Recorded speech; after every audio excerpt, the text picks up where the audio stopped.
Assalamualaikum warahmatullahi wabarakatuh. Perkenalkan, saya Diana Novitasari, calon guru penggerak Angkatan 10, Kabupaten Musirawas.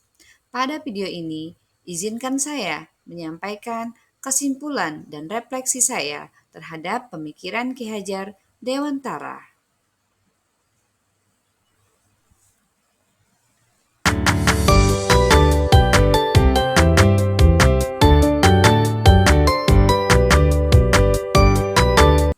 Menurut dasar pemikiran Ki Hajar Dewantara, mendidik adalah menuntun segala kekuatan kodrat yang ada pada anak agar mereka dapat mencapai keselamatan dan kebahagiaan yang setinggi-tingginya, baik sebagai manusia maupun anggota masyarakat.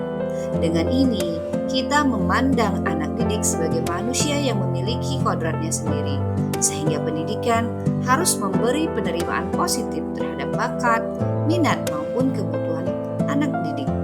Sehingga pendidik tidak boleh memaksakan anak didik sesuai keinginannya karena anak didik bukan kertas kosong yang bisa digambar sesuai keinginan pendidik. Sebelum saya mempelajari modul ini, dahulunya saya memiliki mindset bahwa seorang guru haruslah mendominasi dalam belajar atau teacher center.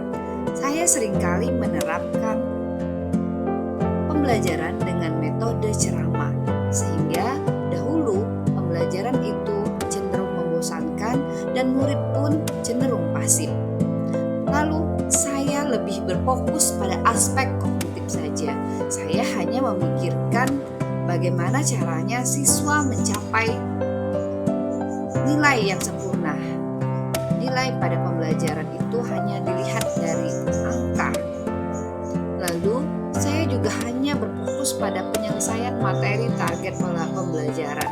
Jadi saya hanya mengejar terselesainya bab demi bab dalam belajar. Dan dulu saya berpendapat bahwa guru dapat merubah atau membentuk karakter anak.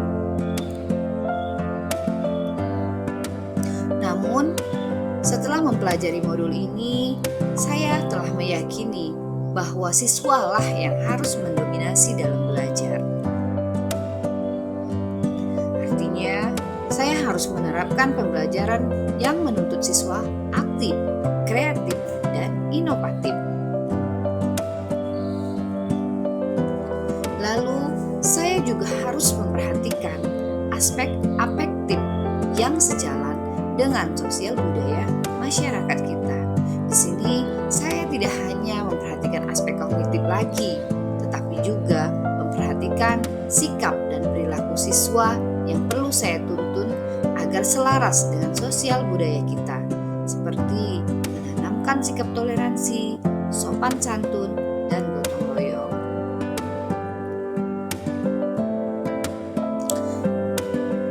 Dan saya sekarang menyadari bahwa sebagai seorang guru, kita hanya mampu menebalkan karakter siswa, bukan merubah dasarnya.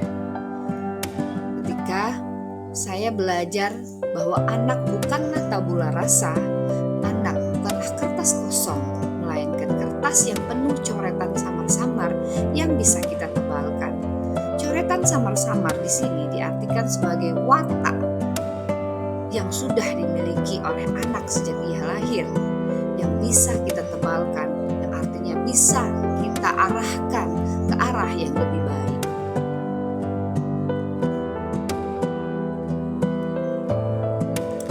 Saya juga sekarang memahami bahwa siswa harus belajar dalam suasana hati yang bahagia. Jadi guru harus memperhatikan perasaan siswa ketika belajar dengan menyesuaikan bahwa kodrat anak adalah bermain, maka pembelajaran bisa diintegrasikan dengan bermain sambil belajar.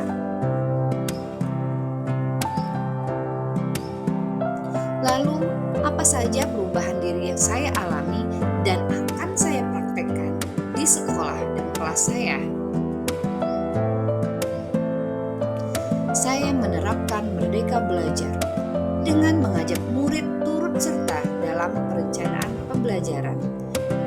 seperti dengan membuat kesepakatan kelas terlebih dahulu sebelum memulai pembelajaran. Lalu, saya menggunakan metode pembelajaran yang mengarah ke student center, seperti bermain peran, membentuk kelompok diskusi, simulasi, discovery learning, pembelajaran kontekstual, dan lain-lain.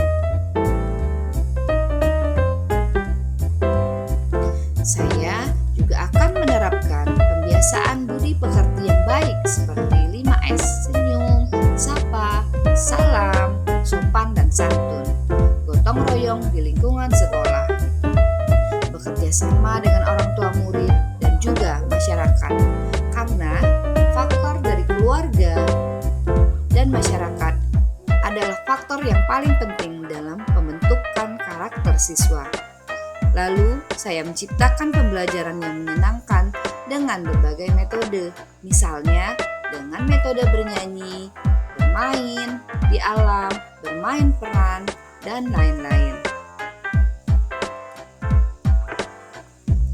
Terima kasih. Wassalamualaikum warahmatullahi wabarakatuh.